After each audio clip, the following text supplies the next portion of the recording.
Hey there, and welcome to the Empowered and Abundant podcast. It's Sunday when I'm recording this, and this morning I just finished making some sourdough bread. And this was my second week in the process of making sourdough bread.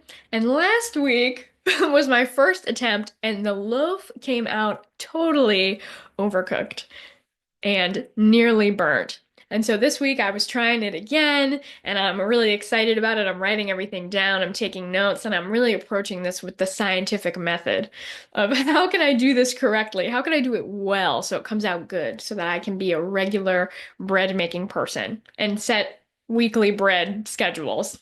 So anyway, I'll have you know, today's loaf came out great. Oh my gosh, I crushed the cooking time, which is interesting because I shaved down the recipe by 15 minutes. That's why I overcooked it last time because I was following the recipe. So anyway, I will let you know how next week's bread goes. I'm continuing to tweak it and try new methods, and next week I'm trying an even better sounding recipe. So that's the bread news. And I'm really excited for today's topic because today's topic is really at the foundation of the core abundance work that I do, that I teach you how to do. And it is digging deep into what creates scarcity in our lives. What creates lives that are lacking, lives that feel like there's not enough for us here. Lives where we're living more in fear and we are feeling like we have to rush and we're overwhelmed and we're pushing and we have to change who we are. We have to do something different. We have to be better. We have to be different. We have to do something to be more successful.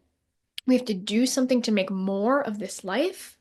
We have to do something and work hard to fight and survive and stay alive, right? And all this energy of not enoughness. And that is the core scarcity seed. It's not enoughness. And scarcity seeds, they are the beliefs about ourselves and the world around us that create how we live our lives, that create the results that we then get in those lives, what we attract, what we create, what our life really looks like when we take a step back and see how we are living, what we are choosing, what we are prioritizing. Is our life fulfilling? Do we feel filled up and enlivened by our life? Is there enough? Are we in the enoughness of our lives? Or are we in not enoughness, wishing that our lives were better, wondering why they're not, wishing that we were better, and wondering why we're not? This is the energy of not enoughness.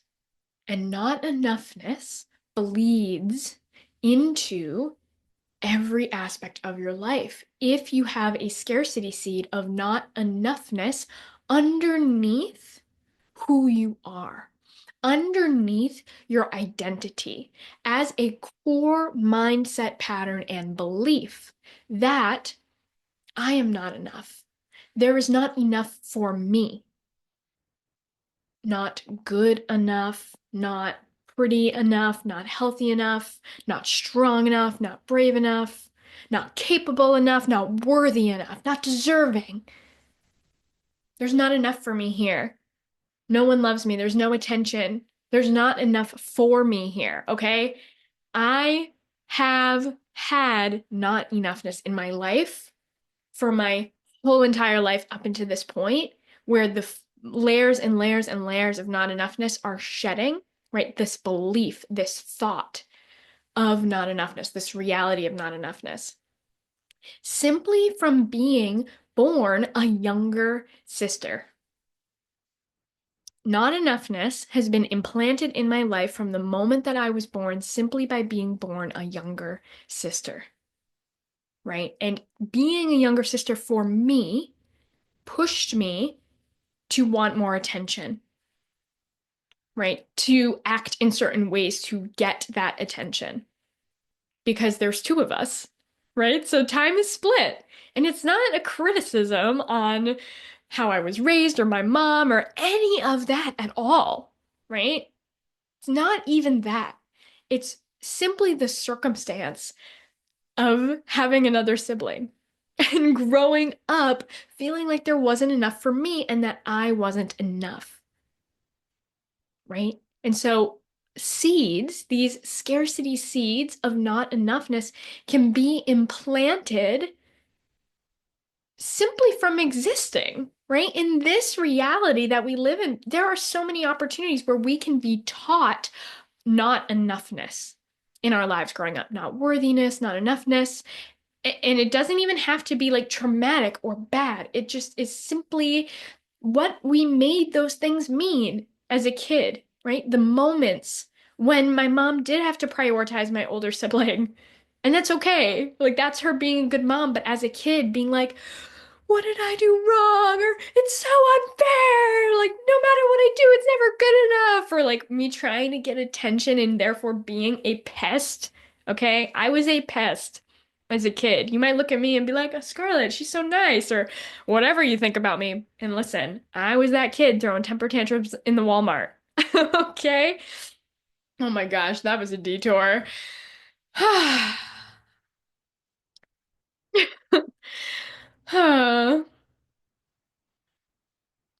Right? Not enoughness can be seeded into our existence growing up. And what's interesting is, and important to know, is that this not enoughness is just that. It's a seed. It was planted, and we've been nurturing it and growing it. We've been believing these beliefs, these ideas of not enoughness our whole life, and we've created a flourishing environment rooted from the seeds of not enoughness, right? And it's thriving. It's like a forest, right? It feels so permanent and real. And we look around and we say, no, look at it's here. It's as tangible and as real as that tree. I grew it. This is the way the world is. It's just reality. And you can change the scene. You can plant new seeds. You can grow a new garden. You can pull out the plants that you want to consider weeds, right? The plants that are not bad or evil. It's like all plants are good, but the plants that are not in alignment with your vision garden, your vision life. And knowing that that vision life is okay for you to have, that you can have that life. And it's not just good for you, it's good for everybody. It's good for everybody in the whole world for you to get to have your vision life. Okay, when you feel that, when you believe that, then you can create it. You are the one in control now of this reality. You are the gardener. Okay, when you were a kid, yeah, you didn't have good staff on hand. You just had like an empty plot of really fertile land. And then it was just like whatever was thrown in there. It was like the universe's compost. It was like everything, the really nice organic heirloom tomatoes, and also like that kind of really annoying prickly weed that like sticks on everything when you walk through it. Like that's in there too, right? The universe's compost. Your like shit that your mother faced when she was growing up and her beliefs that she then subconsciously passes on to you unexpectedly that then you just pick up on that. And then also the really good things as well about how you're amazing and life is great, right? All of that just goes into the garden when you're a kid. And so you pick up all of it and you have just this it's flourishing whatever the combination of those things are. And either you love your garden and everything's great and your life is amazing and perfect now and you're happy and you feel fulfilled and you look around and you're like, oh my gosh, this garden's amazing. My life is amazing.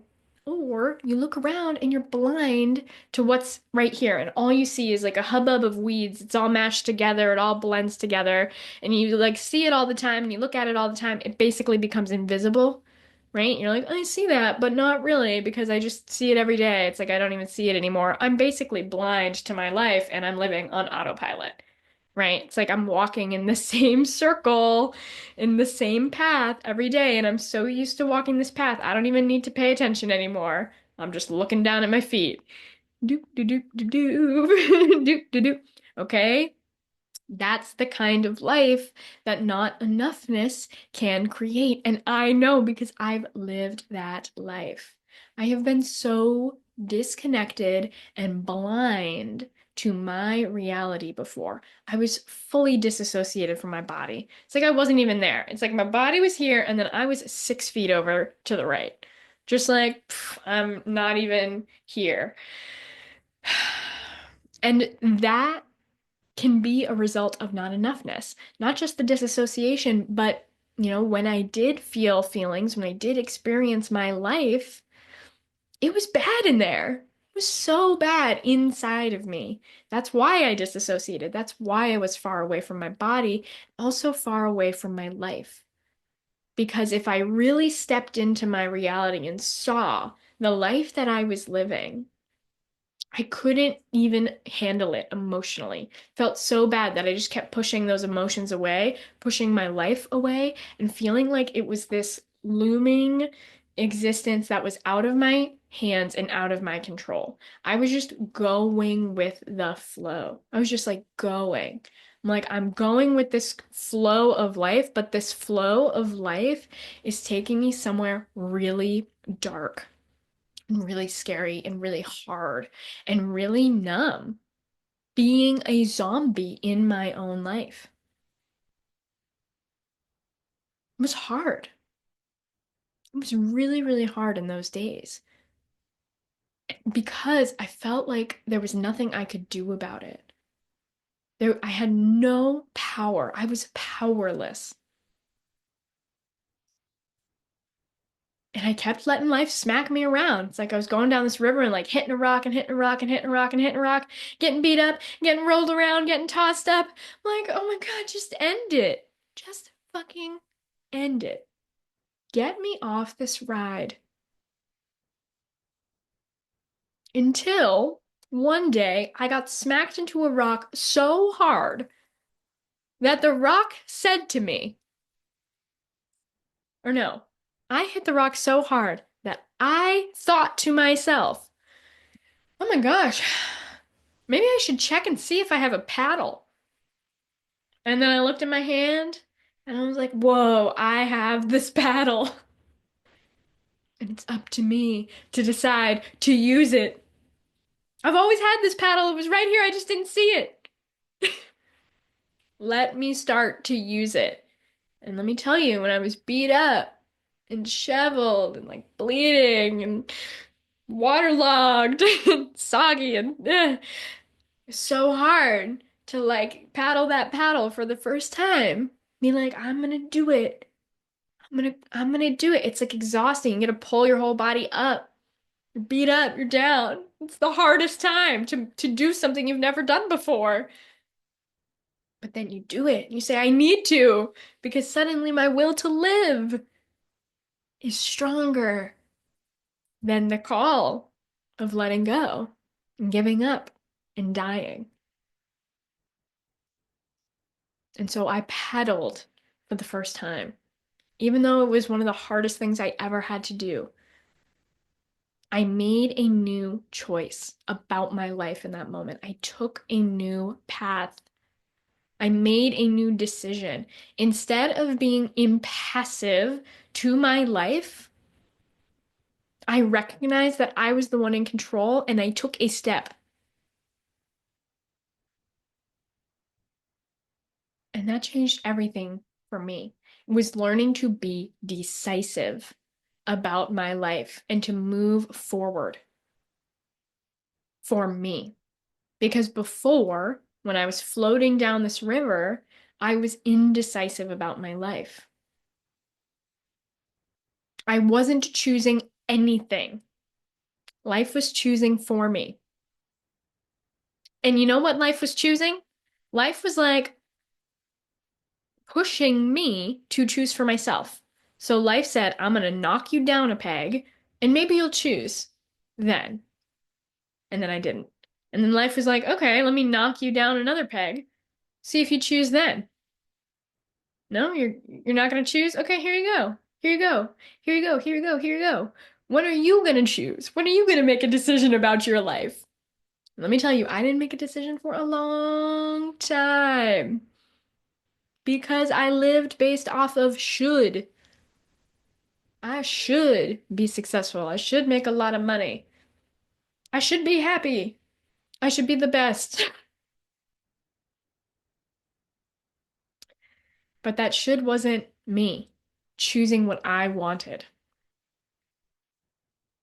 And in fact, I had to get knocked down so far, so hard, being impassive and indecisive, that I had to be faced with my very own death in order to make a choice about my life.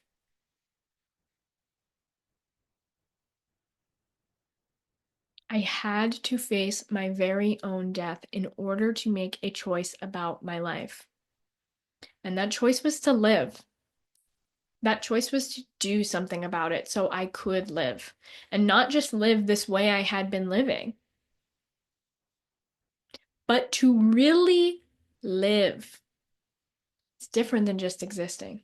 It's different than just going with that impassive flow, walking in an endless circle like a zombie. It is choosing life. It is choosing this existence and it's going all in on it. It's expanding and growing into it, into the beautiful life that you are meant to live, the beautiful life that your existence alone creates simply by being part of this universe and part of this world because you are a seed. You are a seed and you are your own plant growing and expanding every single day, just like flowers, just like trees. And in fact, the moment that you were planted, you were already the perfect tree. You were already the perfect tree without having to do anything. If you plant an acorn in the ground, no matter what, it is going to become that tree. All it needs is nurture and care.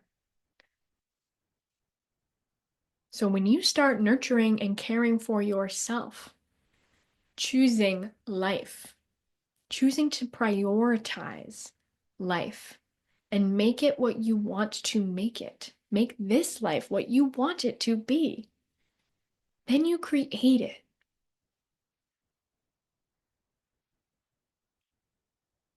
Then you create it.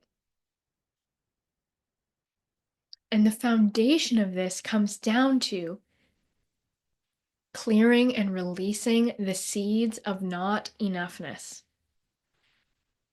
and instilling new abundance-based beliefs.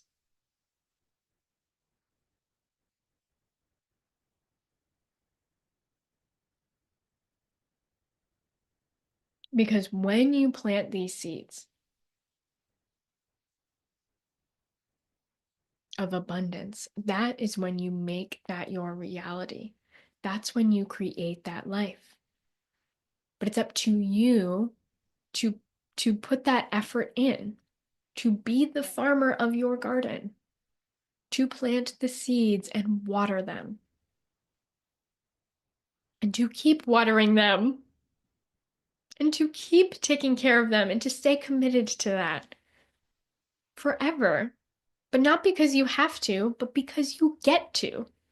You get to create this beautiful life. And that starts by recognizing that you are enough and that there is enough here for you, that you are meant to do this. That simply your existence alone is proof of worthiness. And you do that by clearing and healing and overcoming the seeds of scarcity that were already planted. That's the first step to growing a thriving garden is clearing the land of what no longer serves you.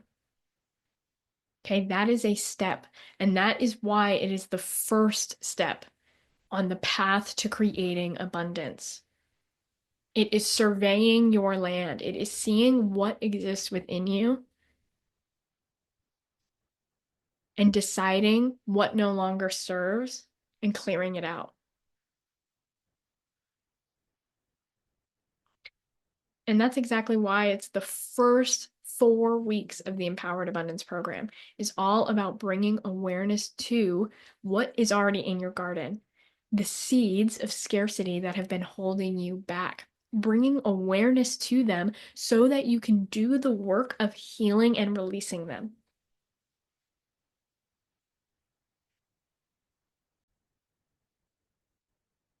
So, if you want to live a more full life, a more fulfilling life, a more abundant life, one where you are in control, where you are creating the garden that you want to create, you are consciously and intentionally creating the life you want to live, right? Stepping into that next level of abundance and fulfillment, then working really hard to like plant new plants and garden if you haven't done the foundational work of tilling and clearing your current garden and really like tilling the soil, making it really fertile and beautiful and setting the stage for the garden you're growing, then it doesn't really work, right? Those old weeds are just going to get up on all your plants. It's not going to be the right conditions. Some old tree is going to block the sunlight. It's like trying to plant a plant in a plot of grass. Have you ever done that before?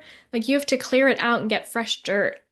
So if you've been pushing for abundance, pushing, and you feel like no matter how hard you work or what you do, it's not working, it's because you have to go back to the seeds, right? That's the most important step. Okay, this is going in and seeing what are my current beliefs about the world? What are my current beliefs about money? What are my beliefs about my business? What are my beliefs about myself and how I show up and how I live my life? And what is fueling those beliefs? Is that rooted in abundance-based seeds or scarce-based seeds, rooted in not-enoughness? And if not-enoughness is moving your life forward, then you have to go back and start by overcoming the not-enoughness so that you can step into your fulfilling life. This is the missing piece. This is the foundation, and it is one of the key steps to living an empowered and abundant life.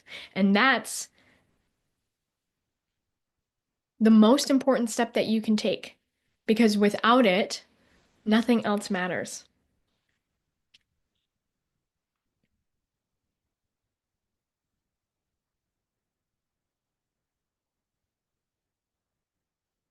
So, the most impactful thing that you can do right now is start to notice where not enoughness is showing up in your life, right? I described not enoughness in this episode. I know you felt it in your body when you heard me describe it.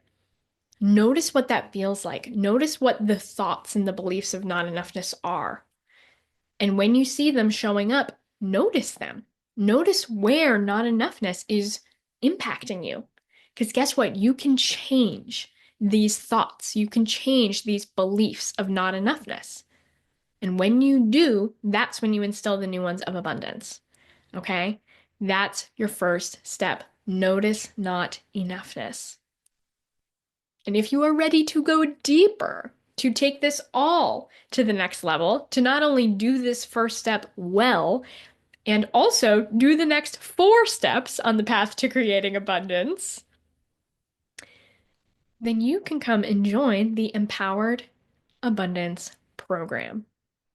Right now, enrollment is open for the next round of Empowered Abundance, and you are going to want to join this round, especially if this episode really hit you deeply. If you see the ways in which not enoughness is the piece impacting you, impacting your money, impacting your ability to live your best life without money being the thing holding you back. This idea of I don't have enough money to live my life. Then empowered abundance is for you because we're going to do all this foundational work of clearing the seeds, clearing the doubts, and you're going to learn how to master your money, wield the power of your money to create the life that you want to live consciously, right? Like me and my journey of learning to consciously create my life and to do that from a place of enoughness. That's exactly what I teach you how to do in the Empowered Abundance program. We begin April 24th. Be sure, if you are in on this round, to book your consult now because this is a small group program, right? This is a small group program and spots will sell out. So if you are feeling the call to say yes to this next level work of clearing the seeds of scarcity for good once and for all, so you can live your most abundant life starting right now, the one where you're fulfilled and thriving, then this is how you will do it. And if you can have this now by doing this work, then why wouldn't you do it now? Okay? Now is the perfect time to start because when you start now, you get to thrive for the rest of your life. You can book your consult by checking out the link below or learn more at the Empowered Abundance program at thebizhippie.com/abundance. Doors will be closing soon, so be sure to book your consult now. If you're ready to take control of your money, break free from scarcity, and step fully into your next level of abundance, then my Empowered Abundance program is here to help you do exactly that. Inside, you'll learn how to transform your relationship with money, manage it with confidence, and use it as a tool to make your vision a reality. Head to thebizhippie.com/abundance to learn more and take the first step. And if you loved this episode, let's share this message with the world. Be sure to subscribe, leave a review, and pass it on to someone who needs to hear this. Until next time, here's to abundance.